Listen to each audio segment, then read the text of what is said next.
a show to empower, enlighten, and entertain divas and those that love us.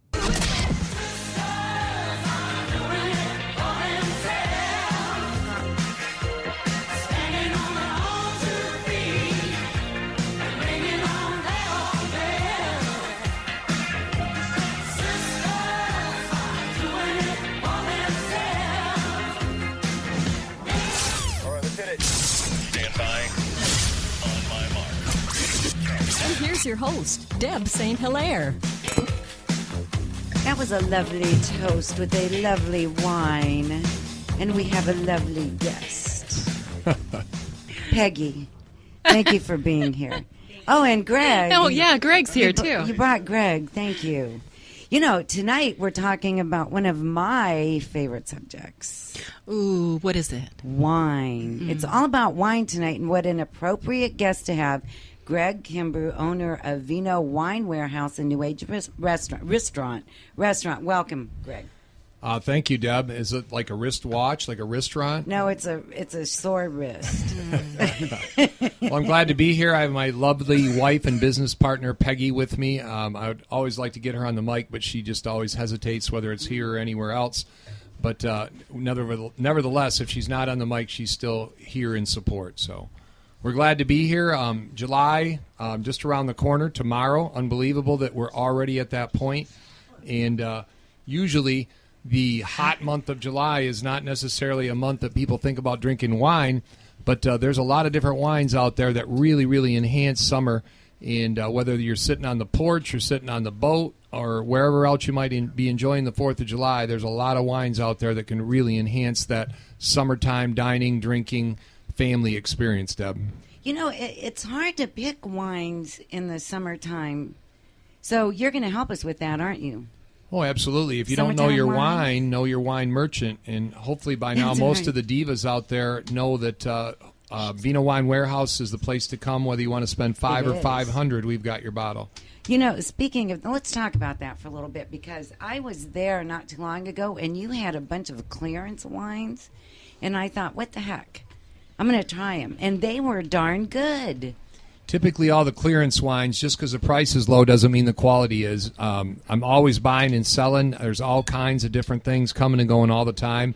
And there's an old adage in the wine business, stack it high and watch it fly. Oh, I like that. Stack it low, it'll never go. So once you get down to 2 or 3 bottles of something, it's time to get rid of it. We have a big discount barrel there, and I put stickers on everything. And just Deb, much like many other people, loves to just rummage around in there and find a deal. And I swear you could put almost anything or everything in there, and if you put 2 for $7 or 2 for $5 or 2 for $4 or whatever else, it's going to go. Bam! It's right out the door. Well, that's fun. It's fun to go through those. Absolutely. People always love a bargain, and anything that I put for sale, it's always something that I would drink myself. If I wouldn't drink it, then I wouldn't sell it. Wait, I appreciate that you do that. You know, it's fun to experiment with different wines too, because you never know when you're going to find one that you really, really like. You'll always learn more by tasting 20 wines in 20 minutes, Deb, than 20 wines in 20 days. Now, you don't have to drink the whole bottle. You don't even have to drink the whole glass. Maybe just a little bit. Just a little bit. I know that's contrary to diva, theology, but, you will learn more that way. Divology. Yeah. That's true. Winology and divology are two subjects that most people are familiar with, right? Around here, anyway. Yeah, absolutely. Around here, that's right. So we thank you for being here very much, and you brought this bottle of wine. Do you want to talk about this bottle of wine? I brought a couple of bottles of wine that were from a wine tasting I did a day and a half ago, and I always feel guilty when wine is left over. It's alcohol abuse. And it doesn't last forever, unfortunately. You can bring it here, Greg. Yeah, I guess in the future that might be a good idea. Yes. But I have a lovely estate-grown Cabernet, Napa Valley. It's called Brandlin. It's a Mount Veeder Cabernet. And anytime you get into higher elevation red wines, they always are a little bit more complex and a little bit more powerful. It's delicious. This is distributed locally by Great Lakes Distributing out of Detroit, the largest distributor in the state of Michigan. And the other wine I brought is from Apollo Vineyards. It's a red wine blend called Grand Rouge, and it's from Paso Robles, and it's a blend of 4 different grapes that are usually considered Rhone grapes. And Paso Robles is a growing region within California that's really emerged in the last couple of years. And if you see Paso Robles on a label, you always know that you're going to be in for a big, powerful, fruit-forward wine that'll last and change and evolve in the glass. And there's normally Grenache in those type of wines, and that's what's in this. So both of these wines are pretty big and full-flavored, and that's what I brought them over here for, because I knew Deb was going to be here and some of the other divas. And big and full-flavored and powerful, that's kind of a diva description, huh? Yeah, it is. Yeah. I'm not sure how the full-flavored comes in, but whatever. It's complex. It's Yeah, complex. complexity, There you go, maybe that's the complex. way I was That's- looking at it. I'm not sure. It's complex. I'm always thinking in wine, not necessarily how it translates to humans. Well, I do have one question. You said that there's a ganache in there. Mm-hmm. Can you describe that? Is that like a chocolate? No, it's Grenache. It's a grape. All right, Oh. not Grenache like chocolate Grenache. That's but what I was thinking. Grenache is a grape that's predominantly a Rhone grape from France, but it's grown in California. And Grenache is known as a almost like a chameleon, where it'll change and evolve and change and evolve. And if it's decanted, it can sometimes be almost through 2 or 3 different wines in the period of an hour and a half or 2 hour period of time, where it'll just change and change and change. And The longer it's open. exactly, and the more you work it in your glass, and that type of a thing. Wine is always changed by light and air, and the more it's moved around in your glass is the more that it will change and evolve to a point where it won't change anymore, and then conceivably will start to fall apart and get worse versus better. So one of the questions, we have a few questions here. One is Just 1 or 2? no. Look at I've known you pages. women to have pages of I questions. do. I have You do. 6 pages. So, how long can you keep a wine in a bottle once it's open, where it won't lose its integrity? Okay. Well, with divas, that's typically about 5 12 minutes. or 13 minutes. But for most other people, what a lot of people don't realize is a bottle of wine is 26 ounces, a standard size bottle, which is the same size as a fifth of liquor. People think that the two are different, but they're not. A typical restaurant pour is about 6.5 ounces.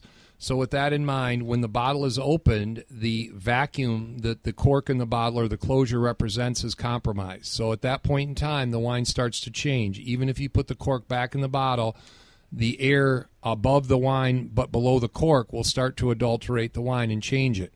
It's always easiest to consider wine in its closed state like a flower or like your hand when it's closed in a fist fashion. As soon as the cork is pulled, it's like the flower opening or your hand opening, and light and air change it. And the more light and air that the wine is subjected to is the more that it will change. So to answer your question, wines that rely on bright, shiny fruit flavors, typically like lighter styled reds or white wines, usually aren't going to last much longer than about 24 hours and be the same wine that they were when you opened them. Wines that are fuller flavored and have more tannic acid, like your red wines, Cabernets, and Pinot Noirs and things like that, they might go a little bit longer, but they'll never be completely the same wine. There's a lot of devices out there that you can buy. You can buy the vacuvins, you can buy gases. There's all kinds of things, and they all work. But typically, nothing works like finishing the darn bottle the night that you open it. A lot of times you My can mission actually, in life. a lot of times you can actually use those wines the next day or the next day and a half to marinate with or to cook with or whatever. But if you wouldn't drink the wine itself as you taste it, you should never cook with it. So usually a good rule of thumb to finish that question is about 24 hours to a day and a half, maybe 48 hours max. And if there's Moscato drinkers or sweet wine drinkers out there, those wines, because of the residual sugar, will last longer, typically almost an extra day to maybe even a third to fourth day, because they do have sugar, a lot higher sugar content. And should you keep that in the refrigerator? Exactly, Very Deb, in the good, okay. refrigerator. Yep. Very good. So that was good. So now there's a lot of terms that people use when they're tasting wine, and you already used quite a few. So I just make it up as I go along. I'm not sure if those words I say half the time mean anything. No, I'm just kidding. I was speechless. I think Deb there is for a minute. speechless. I think there. I just Doesn't threw her happen right very- off. So it is, yes. To just especially just wing it. Wow. So if somebody says that a wine is big, what does that mean? Well, the word big, if you looked it up in the dictionary, if you had the textbook dictionary of it, would probably mean maybe larger or maybe out of scale with everything else or whatever. And When you ask questions like that, it's always important to think about how do you taste things. And when I do wine tastings, one of the first things I do is try to help people understand what they're tasting versus what they think they taste. And, when you do a lot of wine tastings, Deb, and this might fall down the diva avenue, you can always subject a lot of the comments to dirty jokes, okay? So when you start talking about how do you taste things, you have to talk about how your tongue works. And when you talk about how your tongue works, then you have to talk about how it tastes things.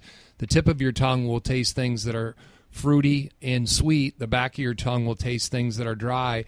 And then the sides, in no particular order, will be bitter, acrid, sour, and salt. So with that in mind, when you taste that wine and it's big, that means that usually you're going to get that big, powerful fruit up front. And then as it rolls back to the back of your palate, it's going to still stay big, and you're going to feel that viscosity as it crosses your tongue. And then it'll finish, if it's a red wine, mostly dry, or a white wine that's a drier style, mostly wine as well. But it's just that flavor that kind of overwhelms your palate that probably is associated with the word big. And also understand that when you drink wine and you don't have food with it, that every drink of the wine will concentrate the flavor that much more, all right, without the introduction of anything else in your palate like food or water or other things like that. So big wines, typically price tags can come along with that as well. A red wine that you might buy for $5 is not going to be as big and powerful as a red wine that you might buy, let's say, for $25. Another term that big is associated with sometimes is alcohol. And a lot of people don't understand that with wine, when you look at a wine, if it says 14.5%, that means literally that's 29 proof. So the higher the alcohol sometimes will give you the illusion of the wine being bigger as well, or hotness, things that come along with that. So there's a lot of answers within that answer, but that's the only correct way to answer it. Very good. What about crisp? Is there a quiz later on this? Yes, crisp. Crisp. It'll be on our Facebook page. What's your definition of crisp, first of all? Crisp to me is, I don't know that I've ever tasted a crisp red. Crisp Moscatos. Crisp to me is fruity and gets to the point right away. Like that frizzante that we had. What's the name of it? Il Ugo.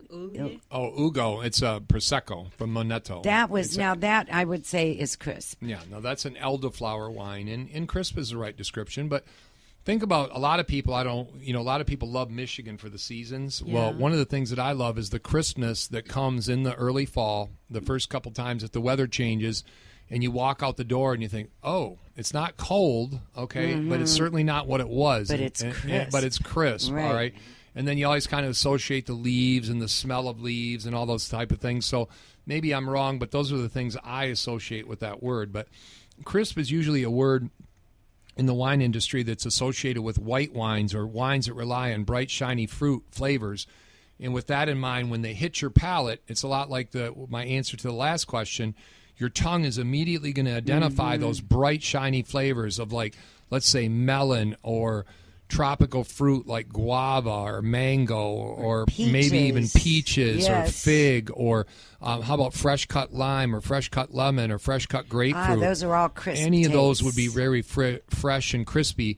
One wine that comes to mind in particular for crisp flavors would be any kind of New Zealand Sauvignon Blanc that comes from the Marlborough, and those wines would always have flavors that would be associated with those fresh cut fruits.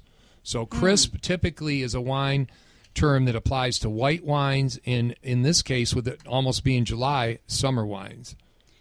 Very good. And there's a lot of summer wines that you bring us, and one thing that you said that really resonated with me, when I'm barbecuing, I have a hard time deciding on what wine to serve because reds are sometimes too heavy because it's hot out. And you have some good guidelines for that. What are they?